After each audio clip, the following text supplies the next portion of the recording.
Right, hi. So it's Matt from CBD Blogger, and we have the privilege of interviewing Steve Oliver from Canna Consultants, who is going to give us some actual information about the CBD market that is probably causing a lot of confusion for some people. So, Steve, can you first of all tell us a little bit about yourself?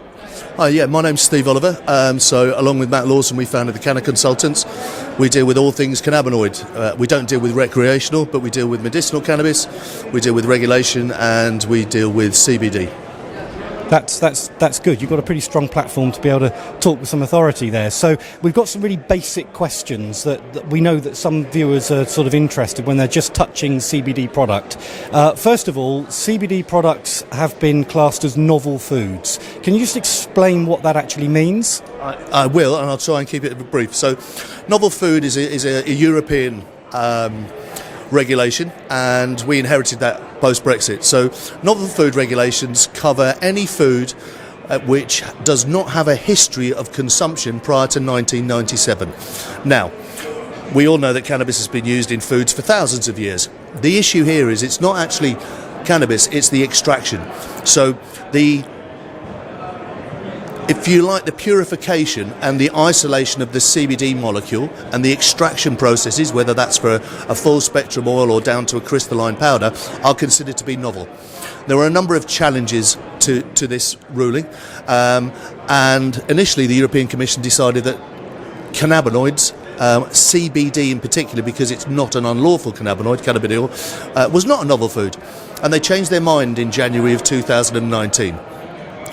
By 2019, there were hundreds of companies in the UK selling CBD products.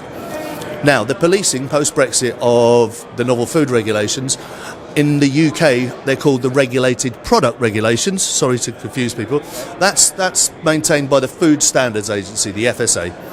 So the FSA took the decision that they could have enforced novel foods and forced all of these products to be removed from the market before they went through the process, which I'll explain in a moment.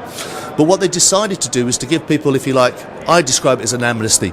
They made an announcement, and what they said was, if you were on the market on or before the 12th of February 2020, then your products can stay on the market provided you supply us with a novel food dossier, so a dossier looking to the safety of your product, by the 31st of March 2021.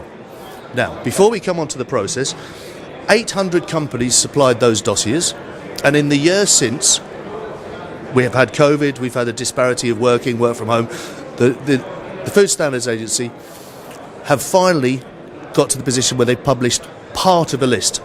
So what we know is, of those 800 companies, 600 of those companies had their applications either rejected, timed out, or they withdrew them because they weren't able to provide the information required.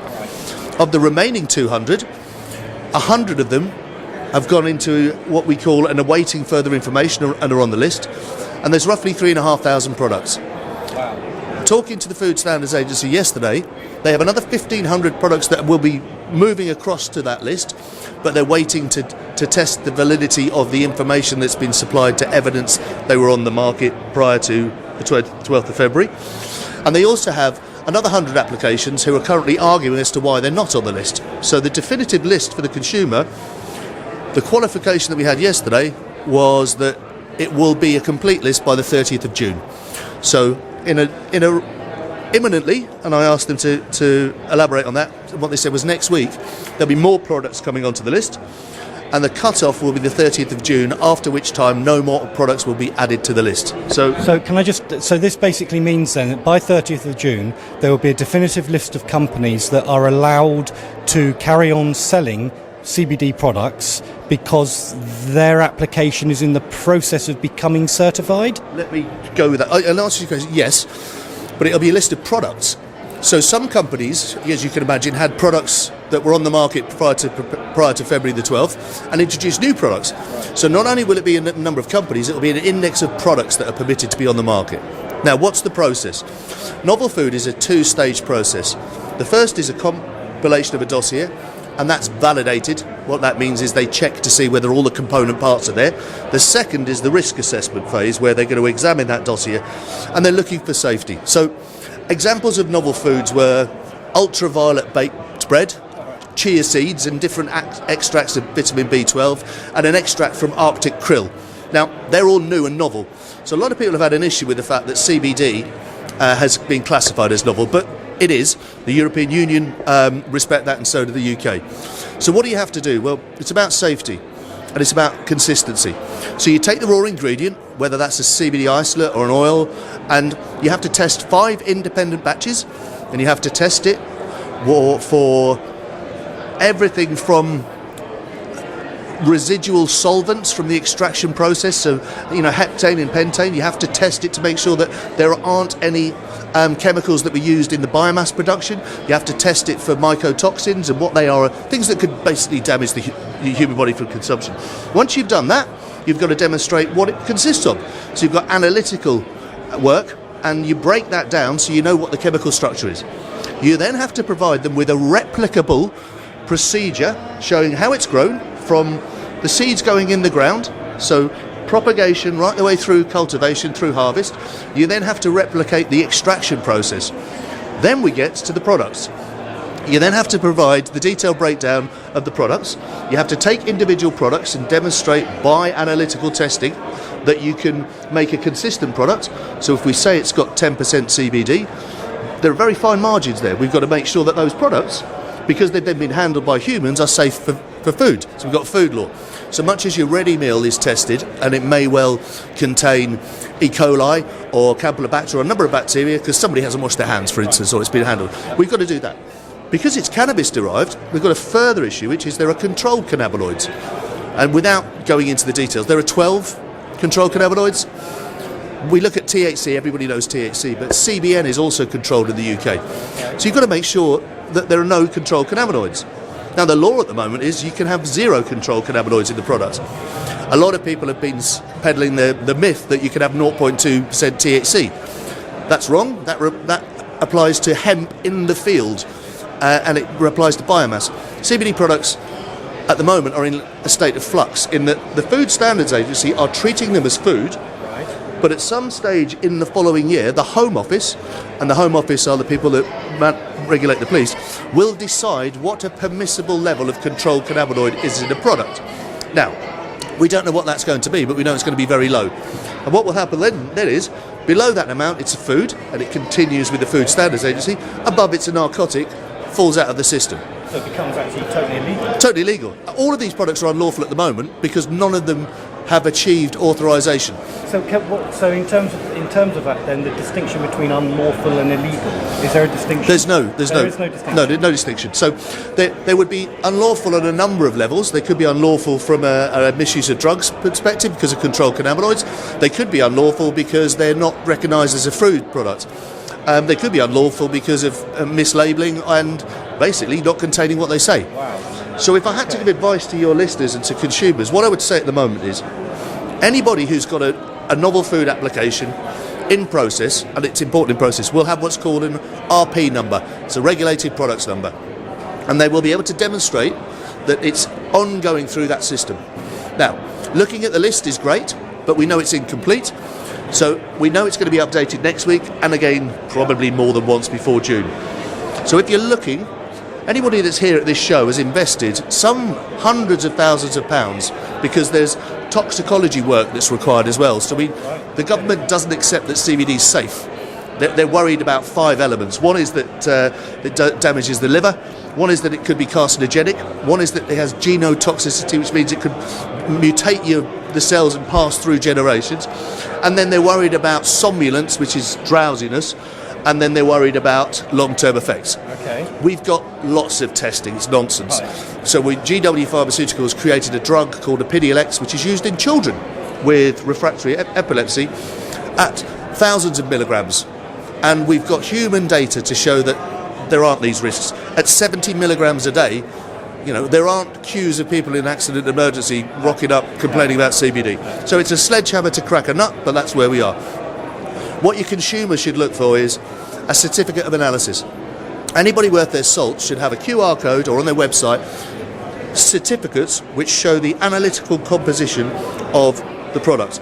Now, laboratories are problematic because lots and lots of people are professing to be able to find these cannabinoids and they can't. Okay. I would suggest that if you see a company like the name of Socotec on, that the government held a competition. It's called a ring trial, but they basically gave everybody the same sample that was a laboratory and said, test that. The winner of the race was Socotec, so that would tell you that they're the best at analytical science. There are other companies out there, such as Ferra, who are very good. IFS Laboratories in Manchester are very, very good. Eurofins. So what you would want to be looking at is familiarising yourself with the people that know how to do this. If it's somebody that's bought one of these machines off eBay and is testing it in the kitchen, I would question. Okay. That's a big issue when you have these certificates of analysis, because some of them say not detected for THC. I would say you should correctly describe that as not looked for. So what you need is a good testing. So the COA will tell you, it'll confirm that the amount of CBD you think you're buying is in there, and the things you don't want aren't in there. And it'll tell you that it's safe for food. So they'll have microbial testing, so there'll be a list of bacteria and it'll say pass, pass, pass. Yeah. Look at the date. So if you're buying your product from a company and the last COA they have is from 2 years ago, I would question that. Responsible companies are updating these, some monthly, but so 2 or 3 times a year. That's a good indicator.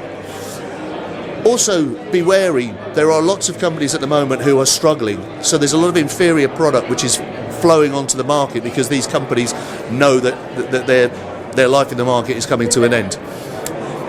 Trusted brands, there are many, and I'm not here to recommend, but anybody still in this process has over the past 2 years committed a huge amount of time and money in ensuring that the product that they are bringing to the market for the consumer is safe, and that it contains exactly what it says it contains, and it's absent anything that shouldn't be there. Right. So, but basically the whole industry is going through labour pains at the moment, and there will come a point at some past an event horizon where things have settled down and there's a bit more clarity, and the people actually selling product are selling it in a way that the consumer can be happy to buy it without actually going through the small print on the back of the bottle or the I think so. the there packet. will always be a grey market. There are people selling tinctures and they're now saying not for human consumption and describing them as massage oils. So be careful if it says massage oil, unless it is a massage oil. Yeah, it's labour pains, flux. Like anything, be careful who you listen to and have a look at the products. But having a website, having promotional material is expensive, and those companies that are committed to this process will become fewer and fewer and fewer. So I think the consumer can have a lot of confidence at the moment. But at the moment, the the FSA, Food Standards Agency, are controlling everything to do with CBD products. No, and this is where it gets complicated, because we've got the Food Standards Agency control food, the Home Office control drugs. So CBD products fall under those 2 umbrellas. And then we have the MHRA, so that's our medicines authority. And you can't make a health claim unless for a medicinal product. So the MHRA police false claims. We all know CBD does certain wonderful things, but you're not allowed to say it. So it's the equivalent of being a car salesman and not being able to talk about the mileage, the speed, what's under the bonnet. Okay. So be wary of somebody who is prepared to say this cures COVID or cancer treatment. If somebody's saying that, that's a big red flag to me, because that tells me they're not compliant. And if they're prepared to push the envelope there, then they're certainly not investing in the testing of their product. Yeah, that kind of logical. It makes sense. Yeah. So where do you see things, say, in about 2 years? In 2 years' time, I think we'll have the first... Well, in 2 years' time, let's take the steps. We will know what a permissible level of controlled cannabinoids is, and we will know which are the controlled cannabinoids they want you to test. We will have a British standard for testing, so there will be accredited laboratories that can prove that it meets that standard. The companies that have demonstrated that will move through the novel food process and will have authorised products. So you'll have a product which says novel food authorised. I imagine that will disappear in years, but in 2 years' time we're going to see the first authorised product. Some would tell you it's next year. I think we'll be very lucky if we've got authorised CBD products next year. And the problem for these companies is, strictly speaking, the products are unlawful. So have some sympathy with them, because they are pioneers, because banking's problematic, merchant accounts problematic, getting insurance is problematic. Even advertising and marketing. And we've seen companies in the last week, since the production of this list, who aren't on the list, have their products delisted from Amazon and eBay, and yet they're going to appear on the list shortly, and they've lost that revenue stream. So if you buy CBD, continue to buy CBD. I would suggest there is nothing wrong with calling somebody up, a company up, if you're unsure, and asking them what the position of their novel food application is. If they tell you they're approved, they're lying. If they tell you they're validated, ask for evidence of it. They should be happy to engage with you on this. And check the COAs. And the list is publicly available at the FSA on their website? The list is publicly available on their website. So anything on there is going through the process. But to reiterate, we know there's another 1,500 products and there are more to come. So it's probably half full. Right. So don't necessarily dismiss a product that you've been using if you're happy with it, because it's not on the list at the moment. Right. But give them until the end of June. But after the end of June, if you've been using a product that isn't on the list, the advice would be perhaps to stop using the product, or what's going to happen after the 30th of June with companies that carry on selling their product when they're not on the list? Look, the FSA aren't an enforcement body. Right. So it's left to trading standards and public protection teams in local authorities. Having spoken to a number of these people, what I can tell you is they have a pile of letters on their desk from people whose quad bikes have exploded, who've plugged in inferior products at Christmas. We've got food poisoning, we've got elderly people being ripped off by rogue traders, and on the other side they don't have any letters about CBD. No one's complaining about CBD. Right. Where are they going to put their resources? If you're a trading standards officer, I think we'll probably see a purge. What the FSA have tried to do is target retailers and financial institutions and say, use our list.